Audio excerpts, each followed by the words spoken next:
What's up guys, Blair here from the Review Brothers bringing you the Droid Ultra. This phone was made for a couple reasons, for marketing, and it's not a bad phone. So let's dive into what this is all about, and if it's a buy or no buy.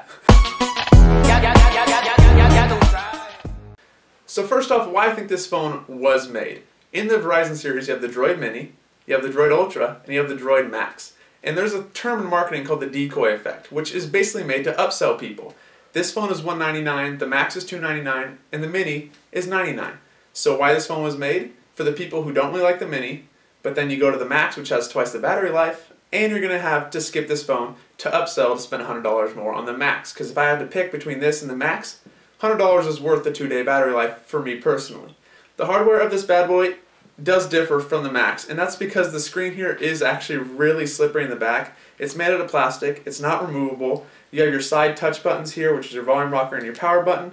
There is no IR blaster, which for me is actually a pretty big negative. I grew to love my IR blaster in the LG G2. I love going over to people's houses and changing the channel with them not knowing. I guess that's just the prankster in me. And then also for the hardware you have the back button, home button, and the multi-window button that are not on the screen, but they are just capacitive touch buttons. To the software of this runs Motorola's new sort of Motorola by Google software, which is awesome. It's basically as close as you can get to stock Android as possible. There's no big skin changes. There's only just very few color changes and adjustments from stock Android, and it does a really good job of just keeping it simple and clean, and this phone absolutely flies.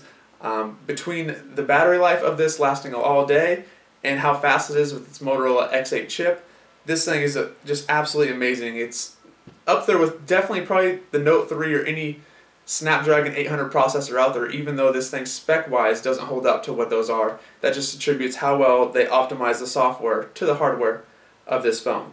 The Google Now feature. So what is the big selling point of this phone, which I was really looking forward to using, is the feature to say, "Okay Google Now,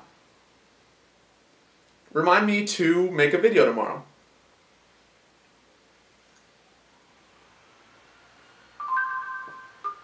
And then boom, you get a reminder. So it's not as fast as you think it would be, but it is useful. I also found myself sending multiple text messages, calling people while I was driving the car, and it was a big help. For some reason though, every time I got in my car and it noticed that yes, I was driving, which is from Motorola's like assist to make you not look at your phone, it would start playing John Legend and it would just play it really loud, and that's because the speakers on this thing are unbelievably loud. This is the first phone I've ever had to put on medium volume to actually just have the ringtone go off. If it's on high, it's gonna literally wake up everybody in your whole house, and it's just amazingly loud for being how small it actually is.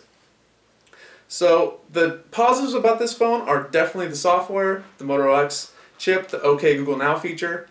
Oops, there it is again. And the big negative has to be the camera. This thing's camera is very blurry. It's just not very good for being 2013. 8 megapixel you think would be awesome, but it does have some software glimpse, and I know it's software because with the Moto X, which is the same software camera as basically this phone, you can see that the update that the Moto X got actually improved the camera, and this thing hasn't got the update yet because it's from Verizon. So once that update comes through, I heard the Moto X improved from a pretty bad camera to a great camera. I haven't had that experience, but this thing has had a pretty bad camera, and with the new one, I'm sure the new update, it's going to be great. So overall, Droid Ultra, buy or no buy? I almost say no buy simply because I enjoy the Maxx, and I would get the Maxx. It is the same phone, no plastic back, larger battery. I mean, you can't complain. But overall, good phone. You have your flashlight app just right here. All the way around, make it feel more premium. That kind of doesn't work